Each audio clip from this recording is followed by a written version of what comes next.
or for watching the recording. Today's topic will be about visas versus health insurance.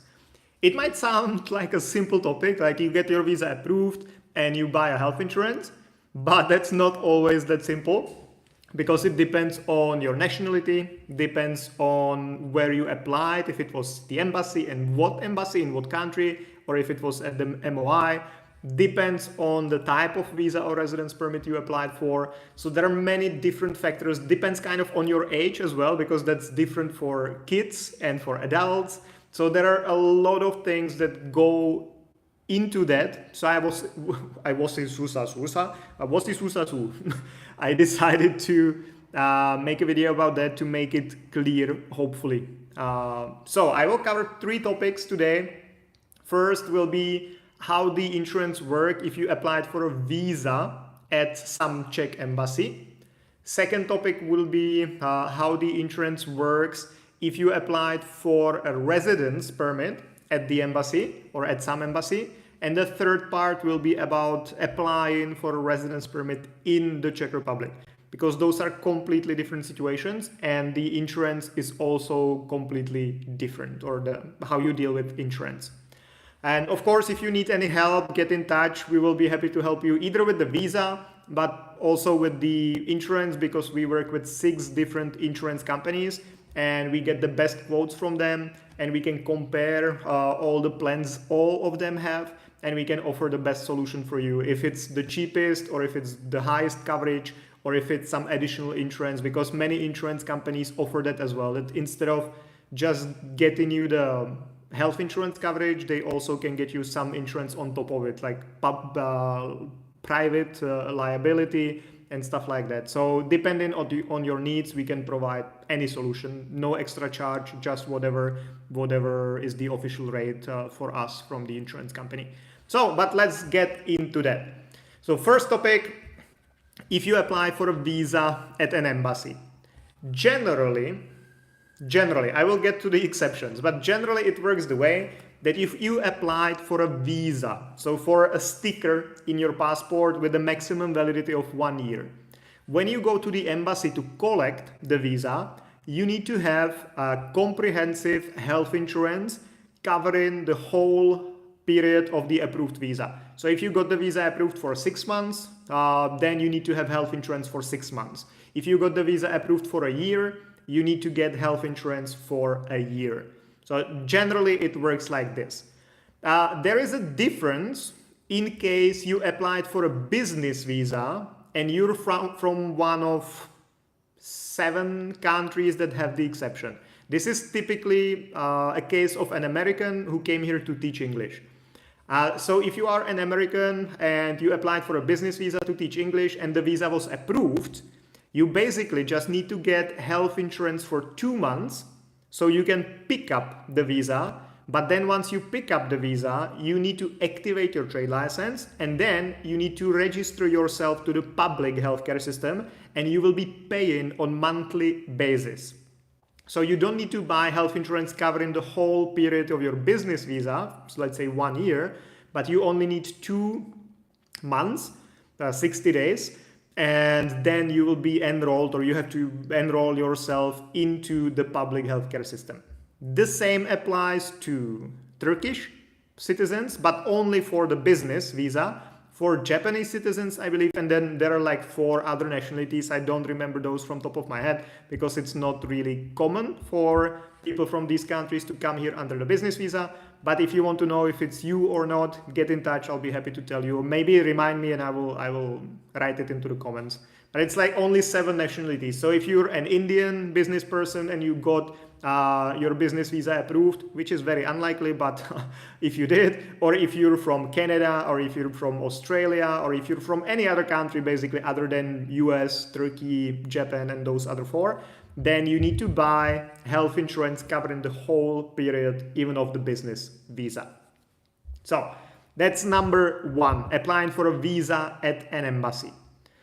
The second topic is applying for a residence permit at the embassy. And then it gets a bit tricky, especially depending on the embassy, because some embassies enjoy sending you information which only confuses you and does not really give you any clear lead on what kind of insurance you should get and why.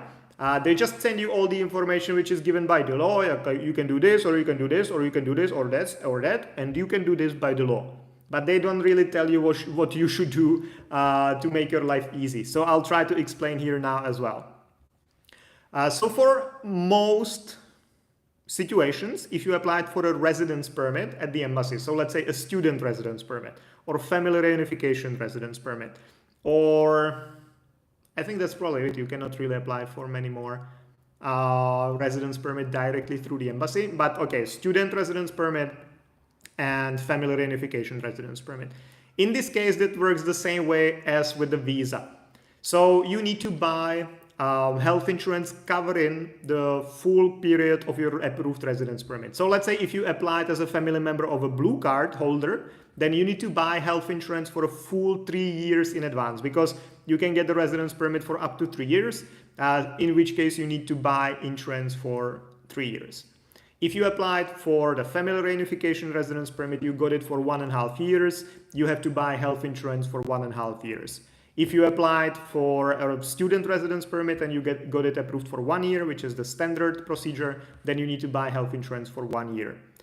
Generally, the coverage must be comprehensive, and the coverage must be at least 400,000 euros. That's where the embassy sends you the confusing information, let's say, because they often send you an information. Okay, for the first 3 months, you can buy emergency care, but it must have at least 400,000 euros coverage. Then after the 3 months, you can get this comprehensive insurance, also 400,000, blah, blah, blah, blah, blah. That's like a technically correct information, but in real life, it's the most stupid advice you can get, because many people confuse. Okay, so I can just buy the 3 months, and then when I come to the Czech Republic, I will get the rest. Or, okay, so I'll do 3 months because the embassy told me, but what's the advantage actually? And you know, there is not really an advantage for you if you do first 3 months of emergency and then the rest of the comprehensive care. First, it only confuses everyone because you need to have 2 insurance plans and they're different. Second, basically there is no emergency insurance which would have coverage of 400,000 euros. That only has the comprehensive coverage. So basically you cannot even get what the embassy tells you to get, because that doesn't exist on the market. Because why would some insurance company do that if they don't have to? So that's second thing. And the third thing, you anyway, when you go collect the residence permit, even if it's for 3 years or whatever, you anyway need to have both the insurances. So you need to first buy 3 months of emergency, which doesn't exist. Then you need to buy the remaining 1.2 years, or 2 minus 3 months or whatever. So it just makes no sense. So when you get a residence permit approved, just buy comprehensive coverage for the full validity of the residence permit and make your life easy. Okay? It's a bit different now. So this was the standard situation: family reunification residence permit or student residence permit. Employee card or a blue card are also types of residence permit. But in that case, if you get an employee card or a blue card approved, you don't need to buy health insurance covering the full 3 years in case of blue card or 2 years in case of employee card, because your employer will be paying the health insurance on your behalf, and they will be deducting it from your salary from the moment when you officially start working. So there is some kind of interesting catch-22, which also applies to the business visas of Americans and Turkish and Japanese citizens, as I explained before, because you have to contribute to the public healthcare system. So your employer must pay health insurance on your behalf, but they cannot do it, or you cannot do it if you have the business visa as an American, unless you are registered into the system, and that can only happen after you get the visa picked up from the embassy. But to pick up the visa from the embassy, you need to have health insurance. So it's kind of like this circle which you cannot really fulfill, or it's a very strange situation. So how we usually deal with that is that we get you a special insurance just for 60 days or 2 months, 3 months, depending on the situation, to be able to pick up the 60 days visa, to be able to come to the Czech Republic. So to cover the period from when you pick up the visa until you start working and you will be enrolled into the public system. So for employee cards, blue card, you usually just need to get 60 days insurance because you will be getting initially 60 days visa to be able to come to the Czech Republic and finish the process. And then once you finish the process, once you start working, then you will be enrolled into the public healthcare system and your employer will be paying that on your behalf. So that was the second situation, and the third situation now is applying for a residence permit. Maybe one important thing, because this will be a big difference there with the third topic, that for visas or residence permit that you apply for at an embassy, you don't have to have the insurance to submit the application. You only need health insurance to collect the approved visa or approved residence permit. So you don't need to have it in advance, you only get it once you get approved. But this is a big difference with the residence permits which you submit, or the applications you submit in the Czech Republic. Because if you submit a residence permit application, be it that you go from a visa to a residence permit, or you extend the validity of your residence permit, or you change the purpose of your stay, whatever is the situation, or the partnership visa maybe. So whatever is the situation, you must have the health insurance when you're submitting the application. So let's say you're in the Czech Republic as a student. Either you have the visa or you have the residence permit, doesn't matter, but you go to the MOI to apply for your next year. So at that point, when you go to the MOI, you already must have the health insurance to apply. The same with family reunification, the same if you apply for a business residence permit, all the same. So you always, if you're applying for something in the Czech Republic, you must have the insurance already for the submission. And the validity of the insurance should reflect the expected validity of your residence permit. So if you're a student and you're extending for another year, or even if you're getting a residence permit, you will only get a residence permit for 1 year, even if your studies are for 3 years or 2 years or whatever. So you always get health insurance for 1 year. If you are applying for the family reunification residence permit, for example, then you need to buy it for the expected validity, which can be up to 2 years. So you should buy health insurance for up to 2 years.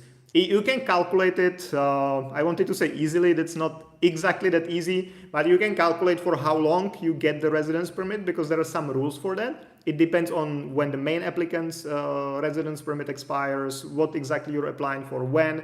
So you can kind of know, but generally, if you want to get the residence permit for 2 years, you need to have health insurance for 2 years.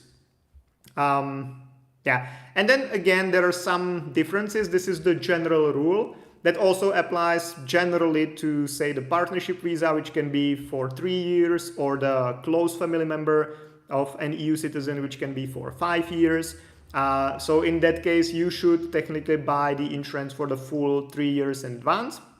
But again, there are some exceptions, and that's why I say it's not that easy, and it's not always like you just go buy the insurance for some period of time and you're good. So again, for example, generally it works the way as I said. So if you want to get residence permit for 2 years, you need to get health insurance for 2 years.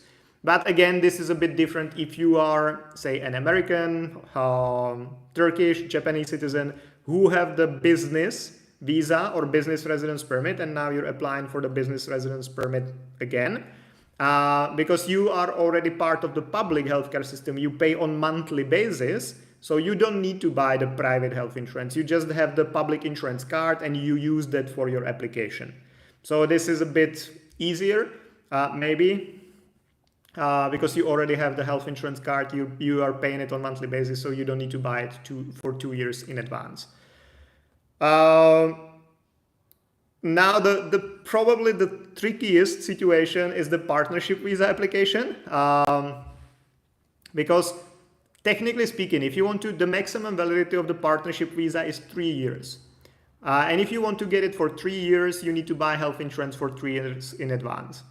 You don't really have much other options or many other options if you're applying, because if you're just applying, you in most cases you cannot yet work in the Czech Republic, so you cannot have the public insurance, so you need to buy some private health insurance.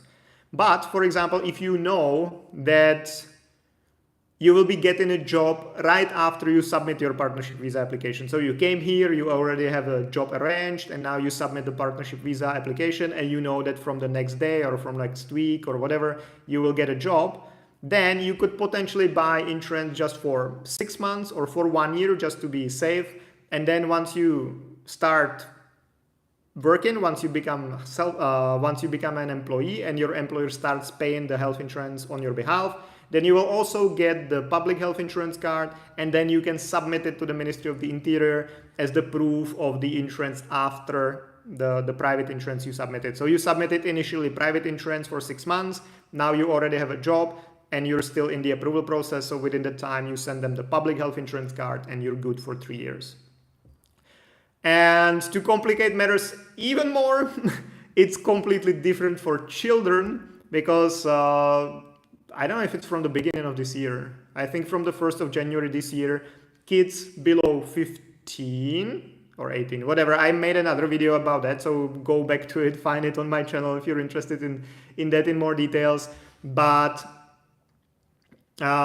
kids below certain age, if their parents already have a residence permit, then the kids will be insured under the parent in the public health insurance system. So they don't really need to buy any insurance at all. But it only applies to residence permit, not visas. So it's a bit more complicated. And as mentioned, I did a video specifically on this topic with all the exact numbers and everything. So refer to that, please. I will now answer the 2 questions that are here, because they're also about health insurance, or at least one of them. And again, if you need any help with the insurance, get in touch. Just send us a message with your date of birth, ideally, because that's important. That has the highest impact on the price, because based on your age, the rates can vary a lot. And we'll be happy to send you like 6 different offers from 6 different companies, because we work with all of them and we have the best prices, as mentioned before. So 2 questions. Wildlands by AR. Hi Jan, how can I get in touch with you for a trade license? The best is either to go to our website, movetoprague.com, and just fill in any of the forms there. There are like a million different forms which you can fill in, so that, or if you go to my older videos. In the newer ones, I haven't really done that. So I don't really share any descriptions or links, but if you go to my older videos, there is always a link which you can click on, and then you fill in your details, and we'll be in touch with you shortly. That's the easiest. And now Sachinsach or Sashinsach, I'm sorry if I'm mispronouncing. 1 year health insurance, how much fee? Well, I made another video about that, so please go to my channel and find it. It's called like health insurance fees or something, or health insurance cost, whatever, or just health insurance monopoly canceled, something like that. You'll find it. But generally, because the thing is that the insurance primarily, let's say there are three rates, okay? One rate is for students. That's the cheapest you can get. Usually every health insurance company has some offer for students, but for most insurance companies, they only qualify a student under the age of 30. So if you're a student, but you're 37 or 45 or 31, then you cannot get a student price, because you're no longer a student in the eyes of insurance companies. Only students below 30 can do that. But that's the cheapest you can get. That's a student rate. Second is generally people below 30. Even if you're not a student, still below 30, the rates are pretty low. If you're above 30, then it increases a bit. Not too much, but maybe 20%. But then if you're above 50, 60, 70, 80, then the prices go like super high up. So let's say, just to give you some examples, because I try to be useful in my videos. So to give you an idea, students, I think the cheapest we can get for a student for a year is around 12,000 crowns right now. Depends on the company, the coverage you want, all that, but around 12,000 crowns. If you're not a student, but you're below 30, the cheapest probably would be around 18. If you're above 30, but not like crazy high, like 50 or 60 or 70 or something, if you're 30 to 45, I believe is for most companies, then that would be around 20-ish. And then if you're above like 80, that can be like 200,000 crowns or something like that.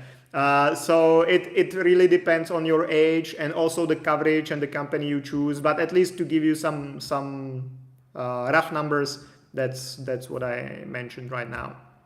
So hopefully this was helpful and it hasn't confused you even more, because honestly this is not as simple topic as it seems. So I wanted to go a bit deeper into that. Please comment if something wasn't really clear, or if you have any additional questions, or maybe ideally get directly in touch, because recently I have 6,500 followers here, or subscribers, or whatever you call it on YouTube. And you leave me a lot of comments, which I appreciate. I'm happy for that. Please keep doing it. But it's not always possible for me to reply all the comments. Or I usually reply, but I reply like, hey, I cannot reply. Please fill in this form and we'll get back to you. So it's maybe always best to like just skip this part and go directly to our website, movetoprague.com, and you can fill in any form there. And if you send me your date of birth or maybe an information if you're a student or not, then I'll be happy to send you all the different options. Yeah, so thank you very much, guys, for watching. Enjoy the weekend, and I will see you again Monday, Thursday, Monday, Thursday, until the end of the world. Until, I don't know. I probably need to go to sleep. Monday, Thursday, until the end of the world. See you guys. Bye-bye.